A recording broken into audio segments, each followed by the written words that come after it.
নমস্কার, the story teller চ্যানেলে আপনাকে স্বাগত। আজকের গল্প বাস্তু সাপ, লেখক প্রভাত কুমার মুখোপাধ্যায়। গল্প পাঠে আমি অনিন্দিতা।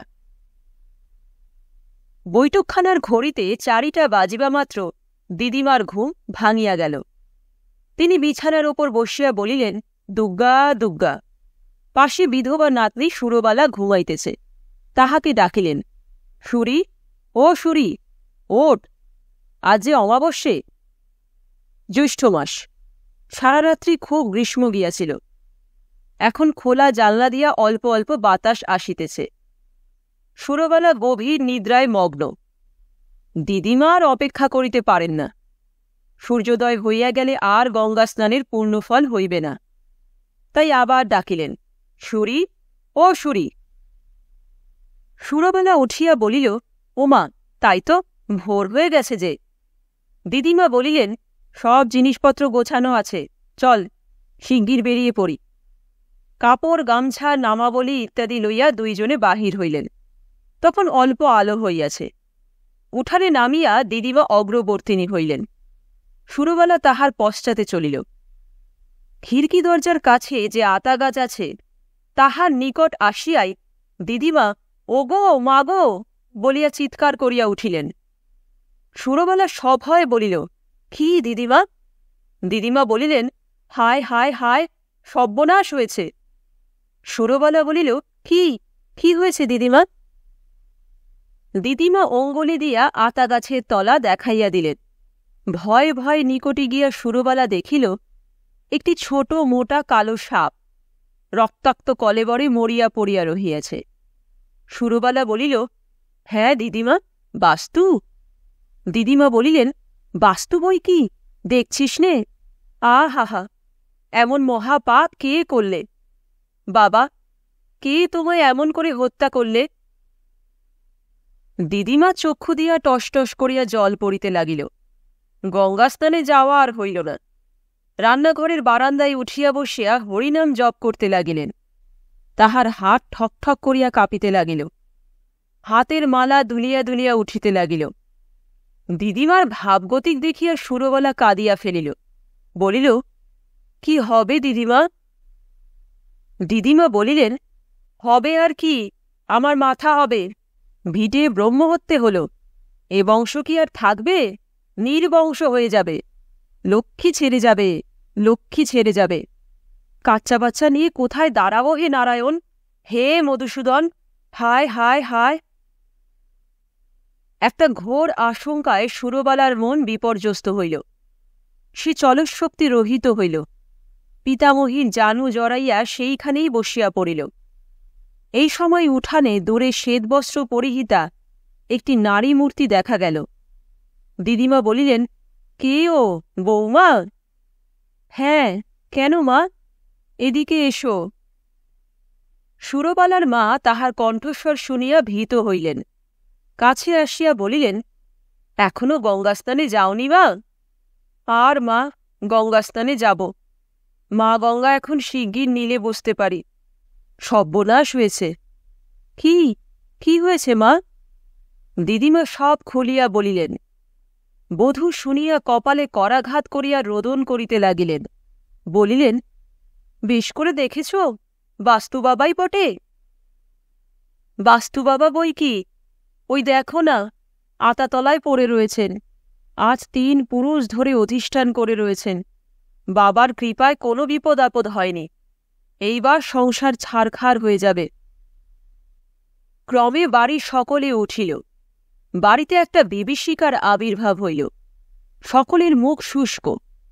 কর্তা উঠিয়া আসিলেন। তিনি দেখিয়া রাগে ঠকঠক করিয়া কাঁপিতে লাগিলেন। বলিলেন, কে এই কার্য করেছে বল, নইলে ঘরে দুয়ারে আগুন লাগিয়ে দেব। এ কথা শুনিয়া সকলে পরস্পরের মুখ চাওয়াচাওয়ি করিতে লাগিল। এমন সময় একজন বলিল, ওই দেখো, আতা গাছের তলায় রক্তমাখা লাঠি পড়ে রয়েছে। ভজুয়ার লাঠি, আর কিছু নয়, সেই ব্যাটারই কাজ। সকলে বলিল, নিশ্চয়ই ওরই কাজ। এই কথা বলিতে বলিতে ভজুয়া আসিয়া উপস্থিত হইল। সে একজন খোট্টা। কয়দিন হইল এ বাটিতে চাকর নিযুক্ত হইয়াছে। দেহের বর্ণটা মহিষের মতো কালো, মাথার অগ্রভাগ কামানো, বয়স আন্দাজ 20 বৎসর। এই নতুন বাংলাদেশে চাকরি করিতে আসিয়াছে। কর্তা তাহাকে বলিলেন, ভজুয়া, ইদার আও। ভজুয়া তাহার কাছে গিয়া মুখপানে চাহিয়া রহিল। তিনি বলিলেন, তুম সাপ মারা হ্যায়? ভজুয়া সগর্বে বলিল, হ্যাঁ, हम मारा है। काहे मारा? सांप आदमी का दुश्मन है, मारेगा नहीं। मारा तो क्या हुआ? কর্তা বলিলেন, क्या हुआ? তোর বাবার সাপ? ভজুয়া পিছু হটিয়া উদ্ধতভাবে বলিল, মুঁহ সামালকে বাত কান্না বাবু। এই কথা শুনিবা মাত্র কর্তা ভয়ানক ক্রুদ্ধ হইয়া পাগলের মতো ভজুয়ার ওপর পড়িলেন। পা হইতে চটি জুতা খুলিয়া পটাপট তাহাকে প্রহার করিতে লাগিলেন।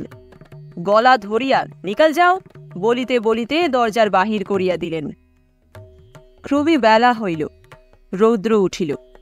প্রতিবেশীরা একে একে আসিয়া সহানুভূতি ও সান্ত্বনা দান করিতে লাগিল। সংবাদ পাইয়া পুরোহিত আসিলেন। দিদিমা তাহার কাছে গিয়া বলিলেন, বাবা, এ বিপদে রক্ষা করো, আমার সংসার যাতে বজায় থাকে তাই করো বাবা।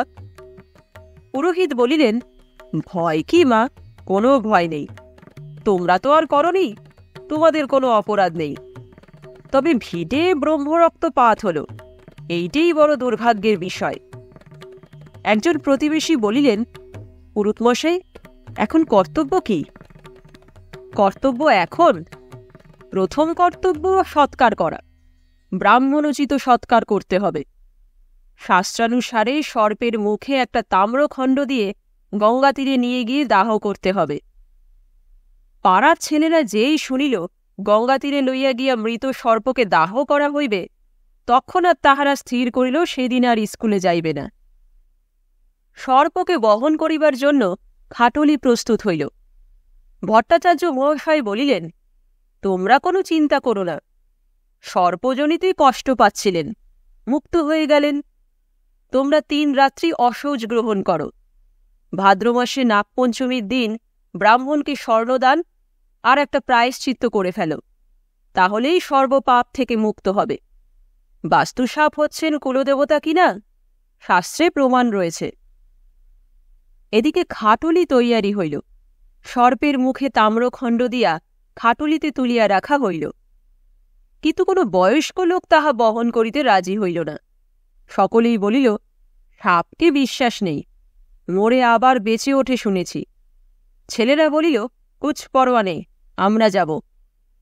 ক্ষুদ্র খাটুলিখানি 2 দিকে 2 জনে ধরিয়া লইয়া চলিল। পরিবারস্থ পুরুষগণ সকলেই পশ্চাৎ পশ্চাৎ চলিলেন।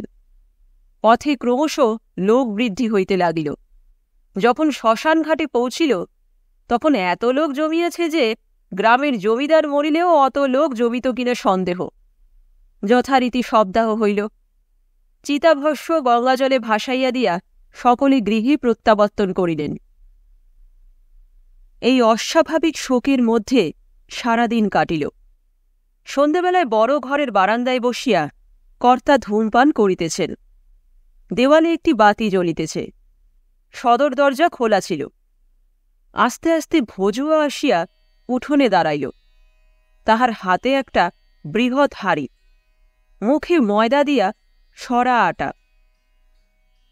ক্রমে সে আসিয়া বারান্দার নিম্নে দাঁড়াইল। দিদিমা দূর হইতে বলিলেন, কে রে, ভজুয়া নাকি? সে প্রথমত চারিদিকে চাহিয়া দেখিল। নিকটে কেহ কোথাও নাই দেখিয়া বলিল, बाबू, हम तुम्हारा 1 ठो सांप मार डाला, उसका बदले 2 ठो सांप लाया, ये लो। বলিয়া হাড়িটা দরাম করিয়া কর্তার পায়ের কাছে ফেলিয়া দিয়াই ঊর্ধ্বশ্বাসে ছুটিয়া পলাইল। হাড়ি ভাঙার সঙ্গে সঙ্গে 2টা সাপ বাহির হইয়া পড়িল।